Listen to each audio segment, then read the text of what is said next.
Nagarjuna petition పై విచారణ వాయిదా వేసింది నాంపల్లి కోర్టు. కొండా సురేఖ వ్యాఖ్యలపై నాగార్జున వేసిన పిటిషన్ పై తదుపరి విచారణ ఈ నెల 10కి వాయిదా వేసింది.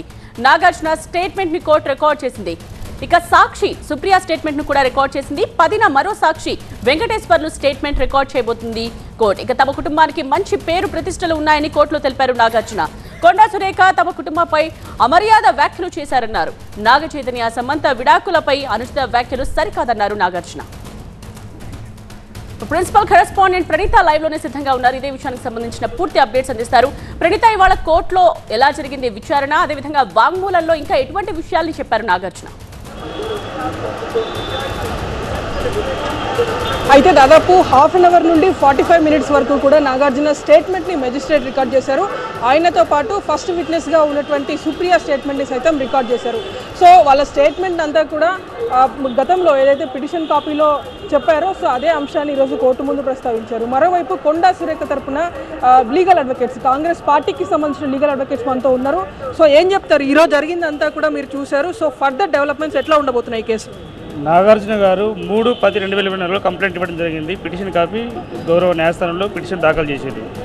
ఆ పిటిషన్ ప్రకారం 4 రోజుల తర్వాత వాయిదా తర్వాత ఈరోజు నాగార్జున గారు కోర్టుకు హాజరైంది. కోర్టుకు హాజరైన తర్వాత అక్కడ నాగార్జున గారి యొక్క స్టేట్మెంట్ రికార్డ్ చేసింది. కోర్టు స్టేట్మెంట్ రికార్డ్ చేసిన తర్వాత ఆ స్టేట్మెంట్కు కంప్లైంట్కు కాంట్రడిక్షన్ ఉంది, అంటే వ్యత్యాసం తేడాగా ఉంది. దాంతోపాటు నాగార్జున గారు మేనకోడలు ఒక విట్నెస్, మేనకోడలు సుప్రియ గారు ఒక స్టేట్మెంట్ ఇవ్వడం జరిగింది. ఆ స్టేట్మెంట్కు నాగార్జున గారి స్టేట్మెంట్కు చాలా వ్యత్యాసం ఉంది. ఎందుకంటే సుప్రియ గారు ఏం చెప్తున్నారు, ఎందుకు వచ్చారు, అసలు బలవంతంగా వచ్చిరా లేకుంటే నాగార్జున గారు బలవంతం చేసి ఇక్కడ వచ్చారా అనేది మాకు అంటే కొంచెం సందేహంగానే ఉంది. ఎందుకంటే ఆమె ఒక 45 నిమిషాలు స్టేట్మెంట్ ఇవ్వడానికి నాగార్జున ప్రయత్నం చేస్తే పట్టుమని 10 నిమిషాలు కూడా ఆయన స్టేట్మెంట్ ఇవ్వలేదు. ఆ స్టేట్మెంట్ ఇవ్వకపోగా మధ్యలో వేరే వాళ్ళు వాళ్ళ తరపున వాళ్ళు వచ్చి వాళ్ళు మధ్యలో అంటే ఇంట్రడ్యూస్ అయ్యకుంటా చెప్తున్నారు, దాని గురించి చెప్తున్నారు, ఇట్లా చెప్పండి అట్లా చెప్పండి అని చెప్తున్నారు. సో ఆ కన్ఫ్యూజన్లో ఆమె ఏం చెప్పిందో ఆమెకి అర్థం కాలేదు. సో ఈ రెండు అంటే కంప్లైంట్ పిటిషన్ ప్రకారం, స్టేట్మెంట్ ప్రకారం, నాగార్జున స్టేట్మెంట్ ప్రకారం అండ్ సుప్రియ గారి స్టేట్మెంట్ ప్రకారం ఈ కేసును కన్సిడరేషన్ కోసం 10 తారీఖు నాడు వాయిదా వేసిండ్రు. ఆ 10th రోజు ఏం జరుగుతుందని కోర్టు న్యాయస్థానం నిర్ణయిస్తుంది. ఆ రోజు సురేఖ గారికి ఏమైనా నోటీసులు ఇస్తారా? సమన్లు 10వ తారీఖు మొత్తం అంటే అన్ని అబ్జర్వేషన్స్ చేసిన తర్వాత ఇది కోర్టు పరిధిలో ఉన్నది కాబట్టి గౌరవ న్యాయస్థానం ఏ విధంగా భావిస్తుందో వీళ్ళ స్టేట్మెంట్ కన్సిడర్ చేస్తారో లేదో తెలియదు. సో ఆ స్టేట్మెంట్ ప్రకారం ఆ రోజు నిర్ణయం తీసుకుంటారు. ఆ తర్వాత మేమేం చేయాలో మేము నిర్ణయిస్తాం. అంటే నాగార్జున గారు ఒకటే డిమాండ్ చేశారు, ఆమె మీద క్రిమినల్ డిఫమేషన్ కింద చర్యలు తీసుకోమన్నారు. అసలు సెక్షన్ BNS 356 ఏం చెప్తుంది? అంటే పరువు నష్టం దావా వేసిండు. అసలు పరువుకు నష్టమే జరగలేదు, నాగార్జున గురించి రాలేదు. సమంత గారి పట్ల సమంత గారు అండ్ సురేఖ గారి మధ్యలో జరిగింది. ఆమె నా వ్యాఖ్యలు వెనుక తీసుకుంటా అని చెప్పి సమంత గారు చెప్పడం జరిగింది.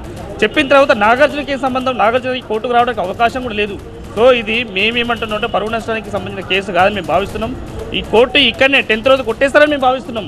అంటే 10th రోజు కోర్టు కేసు ఉండదు అని మేము భావించి, ఎందుకంటే తర్వాత లీగల్ సెల్ పక్షాన వాళ్ళు ఎందుకు రావాల్సి వచ్చింది, వెనకాల ఎవరున్నారు, ఈ నాగార్జున గారిని వాళ్ళ కుటుంబ సభ్యులు ఎవరు నడిపిస్తారు అని చెప్పి మేము నిర్ణయం తీసుకొని మేము ఏ విధంగా స్టెప్ తీసుకోవాలని చెప్పి మేము అందరం చర్చించుకొని నిర్ణయం తీసుకుంటాం.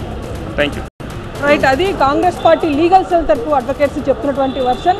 సో ఈ రోజు జరిగినటువంటి స్టేట్మెంట్ రికార్డ్ అంతా కూడా నాగార్జున 45 మినిట్స్ పాటు మెజిస్ట్రేట్ ముందు ఆయన స్టేట్మెంట్ ఇస్తే సుప్రియ కేవలం 15 మినిట్స్ కూడా ఆమె స్టేట్మెంట్ ఇవ్వలేకపోయింది. ఆమె ఇచ్చేటువంటి స్టేట్మెంట్లో కూడా అంత ప్రాంప్టింగే నడిచింది అనేటువంటి ఒక అలిగేషన్ని కాంగ్రెస్ లీగల్ సెల్ తరపు అడ్వకేట్స్ చేసినటువంటి వర్షన్. సో తదుపరి సెకండ్ విట్నెస్ స్టేట్మెంట్స్ కోసం ఈ నెల 10వ తారీఖు నాంపల్లి స్పెషల్ కోర్టు వాయిదా వేసింది. సో ఆ రోజు విట్నెస్ 2గా ఉన్నటువంటి వెంకటేశ్వర్లు తన స్టేట్మెంట్ ఇస్తారు. సో ఆ రోజే కోర్టు వీటన్నిటిని కన్సిడరేషన్స్లోకి తీసుకుంటుందా, ఒకవేళ తీసుకుంటే అక్యూజ్డ్గా ఉన్నటువంటి కొండా సురేఖకు సమన్లు జారీ చేస్తుందా తేలాలంటే 10వ తారీఖు వరకు వెయిట్ చేయాల్సింది. రైట్ ప్రణీత.